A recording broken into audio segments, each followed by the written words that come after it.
how are you? Hope you're all doing well. I know it's been a couple of weeks since we've last seen each other. I've been thinking about you, your families. I really hope you're staying safe and they're doing well. I just wanted to share with you a couple of thoughts about Corona, about what's going on.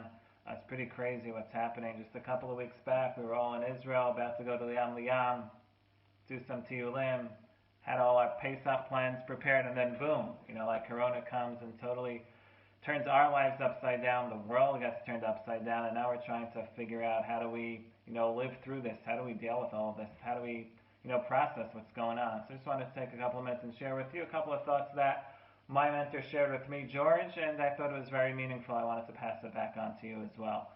I know what's going on now, lots of stress, lots of anxiety, lots of helplessness, in the world, in our own lives, being stuck at home, helplessness, a lot of stress coming up, people being sick, people, just in really, really bad states. And what do we do with that? How are we supposed to process and handle all of these things? So the research is very clear on stress. The best way of handling stress, the best way to get through stressful situations is by having deep connections, deep meaningful connections with other people.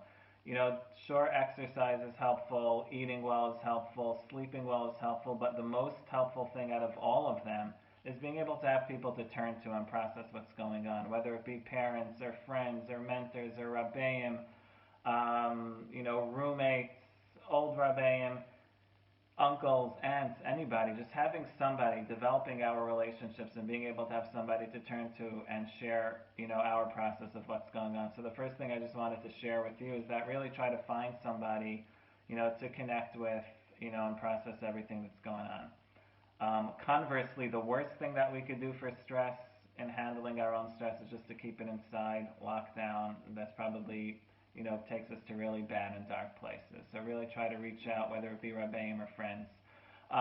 Number two, second thing I wanted to share with you is a lot of people talk about post-traumatic stress disorder, PTSD. That's like the bad stuff that happened to you after challenging events.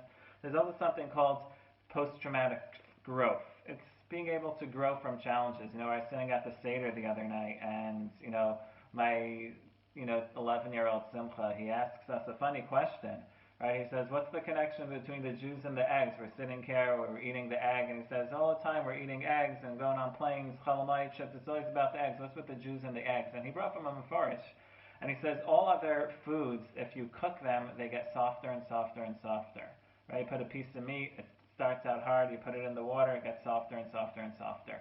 However, an egg, you put it in the water, it gets harder and harder and harder. So to a Jew, so to a person, when we have challenges in life, when we're getting pressed and squeezed and the fire's underneath, we try to come out of this as stronger. How do we grow from this? How do we grow from this challenge? And people who have gone through challenges, they, share 5 common things throughout the world that people grow from challenges. And these are the following 5. The first thing is people tend to talk about after a challenge, looking for more opportunities to grow, looking for more meaning and purpose, wanting to change, wanting to be a better and different person, taking that opportunity that happens and saying, 1 second, is this the person I want to be? Do I want to grow, or do I want to work on myself? And that's one thing which people definitely try to, it hits them saying, I want to be a better person.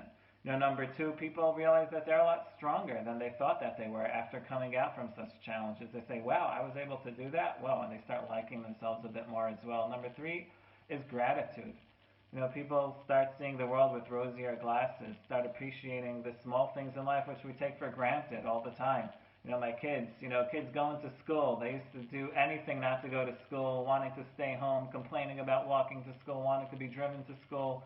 And now, they're just like, I want to go back to school. They do anything to go. They'd be so happy if they found out tomorrow they're going back to school, even if they have to walk to school.